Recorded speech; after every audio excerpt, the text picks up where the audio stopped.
हाँ जी बच्चों, कैसे हैं आप सब लोग। होपफुली सब बढ़िया होंगे, अच्छे से पढ़ाई कर रहे होंगे। तो बच्चों आज हम क्वेश्चन करने वाले हैं अपने आईसीआई की स्टैट्स के चैप्टर नंबर 14 के मेजर्स ऑफ सेंट्रल टेंडेंसी।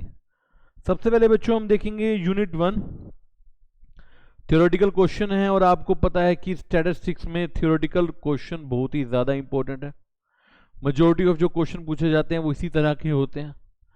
और मैं उम्मीद करता हूं कि इस वीडियो को देखने से पहले आपने अपना सेंट्रल टेंडेंसी का पूरा चैप्टर अच्छे से रिवाइज कर लिया होगा। तो बच्चों हम एक एक क्वेश्चन आराम से डिस्कस करते हैं, ठीक है। चलिए स्टार्ट करते हैं।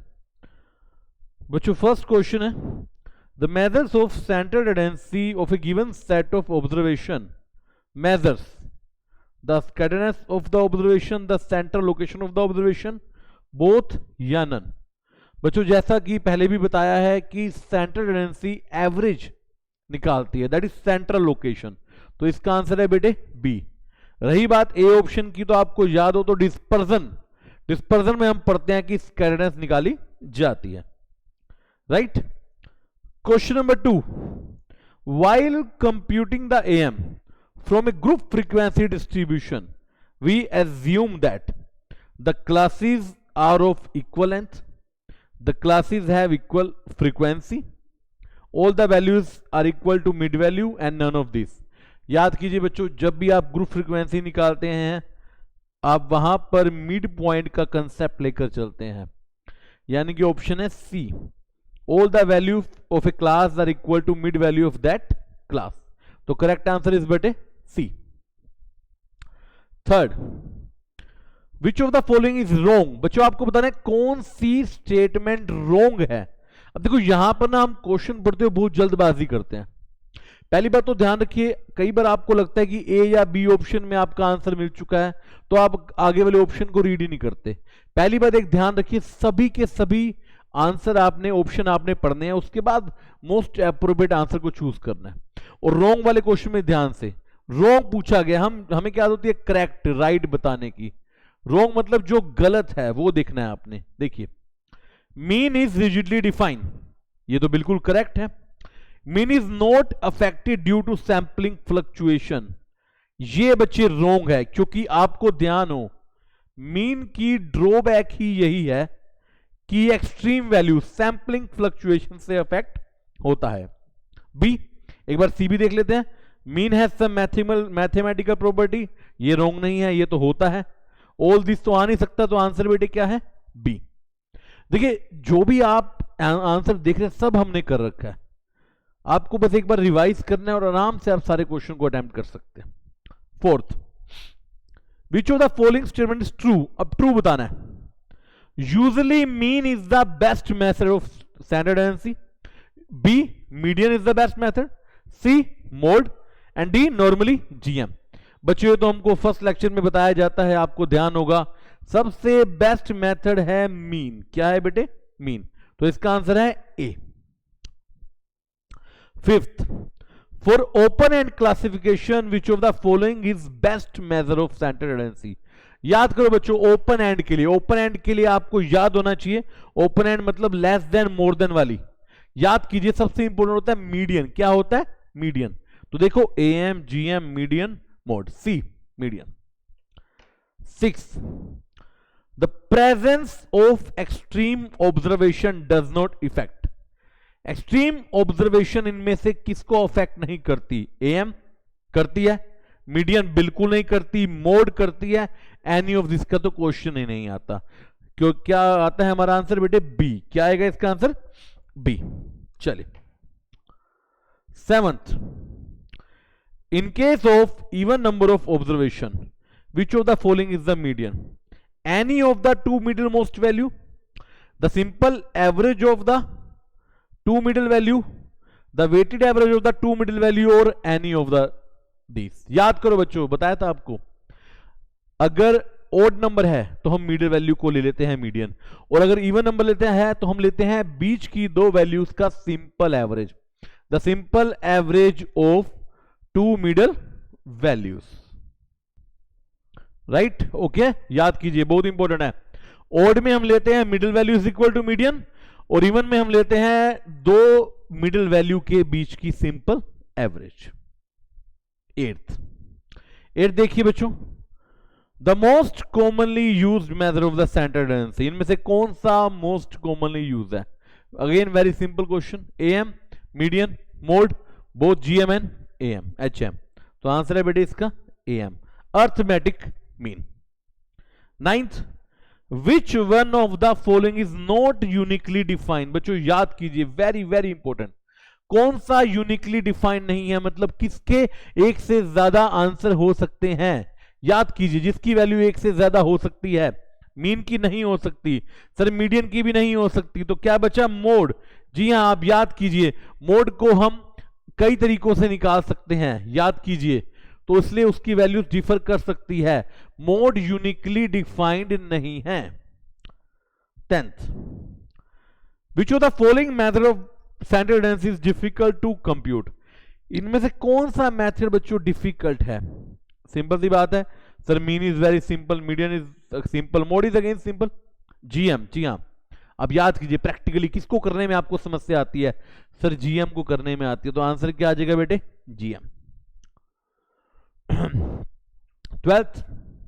11th, which measures of the standard tendency considered for finding the average rate, बच्चों एवरेज रेट के लिए कौन सा मेथड हमारा बेटर रहता है?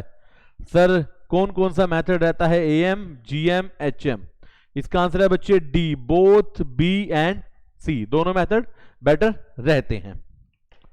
12th, for a moderately skewed distribution which of the following relationship holds, याद कीजिए, एक फॉर्मूला, एक इक्वेशन आपको लिखवाई थी, याद होना चाहिए आपको। देखिए क्या था, mean minus mode is equal to 3 mean minus mode, yes A है इसका आंसर बच्चों। याद कीजिए, एक इक्वेशन आपको लिखवाई थी, उसमें से ये डिराइव होता है, 12th का आंसर बेटे आता है A. 13, weighted average are considered when, बेटे वेटेड एवरेज कहां निकालते हैं? याद कीजिए, जहां पर ऑब्जर्वेशन इक्वल इंपोर्टेंस की नहीं होती। देखिए option, data are not classified, नहीं, data are input in the form of group frequency, no, all the observation are not of equal importance, yes, answer number C. चलिए 14th question, which of the following result hold for a set of distinct positive observation, याद कीजिए बच्चों, अगर observation हमारी distinct ना हो, same हो, तो हम लेते हैं AM is equal to GM is equal to HM. Generally हम लेते हैं जो ए ऑप्शन है, AM is equal to greater than GM is equal to greater than HM, but क्योंकि यहां पर बोला गया डिस्टिंक्ट है, ऑलरेडी गिवन है डिस्टिंक्ट है, तो इसका आंसर आएगा बेटे C, AM is greater than GM is greater than HM. चलिए 15th, when a firm register both profit and loss which of the following measures can not be considered, बच्चे profit and loss दोनों आ रहे हैं, क्या am, GM, median, mode कौन सा follow नहीं होता? याद कीजिए जीएम, जीएम में सिर्फ आप पॉजिटिव ऑब्जर्वेशन लेते हो, अगर मैं मान लो प्रॉफिट को नोट डाउन करो और वहां पर लॉस आ गया, तो लॉस का मतलब माइनस का प्रॉफिट, और माइनस की ऑब्जर्वेशन हम जीएम में कंसीडर नहीं करते, तो इसका आंसर बेटे क्या आएगा? जीएम। अगर बोथ प्रॉफिट एंड लॉस हो रहे हैं तो हम जीएम वाला मेथड फॉलो नहीं कर सकते, नहीं कर सकते। Okay 16, quartile are the value जो गिवन सेट ऑफ ऑब्जर्वेशन को डिवाइड करता है। सोचो बच्चों, कितने पार्ट में करता है क्वार्टाइल डिवाइड? सर 4 पार्ट में, 4 इक्वल पार्ट, तो आंसर क्या आएगा बेटे? बी। 2 इक्वल पार्ट में मीडियन करता है, याद आया? यस। चलिए 17th, quartile can be determine graphically using, याद कीजिए क्वार्टाइल को कैसे ग्राफिकली निकाल सकते हैं? हिस्टोग्राम नहीं सर, हिस्टोग्राम कैसे? हिस्टोग्राम में तो मोड निकाला जाता है, फ्रीक्वेंसी पॉलीगन नो, इसका आंसर है ओगिव, सी ऑप्शन है, क्या ऑप्शन है?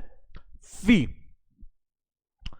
18th, which of the following measure possesses mathematical property, इनमें से कौन से मेथड में मैथमेटिकल प्रॉपर्टी है बच्चों? एएम में, जीएम में, एचएम में, या ऑल ऑफ दिस? सब में ही है, सब में ही बच्चों मैथमेटिकल प्रॉपर्टीज होती हैं, तो इसका आंसर बेटे आएगा डी। क्या आंसर आएगा इसका?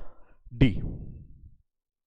चलिए चलिए थ्योरी के लास्ट के 2 क्वेश्चन रह गए हैं, बड़े ही ध्यान से समझिएगा, बड़े ही ध्यान से देखिएगा। देखिए theory is very much important in statistics, एक एक पॉइंट को आपको समझकर चलना है। 19th, which of the following methods satisfy a linear relationship between two variable?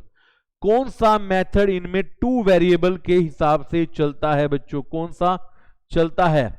आपको याद है हमने टू वेरिएबल्स के हिसाब से देखा था, एक्स और वाई वाला, change in origin, change in scale. किस पे लगता था सर? तीनों पे लगता था। जी हाँ, तो इसका आंसर आएगा डी, ऑल ऑफ दिस।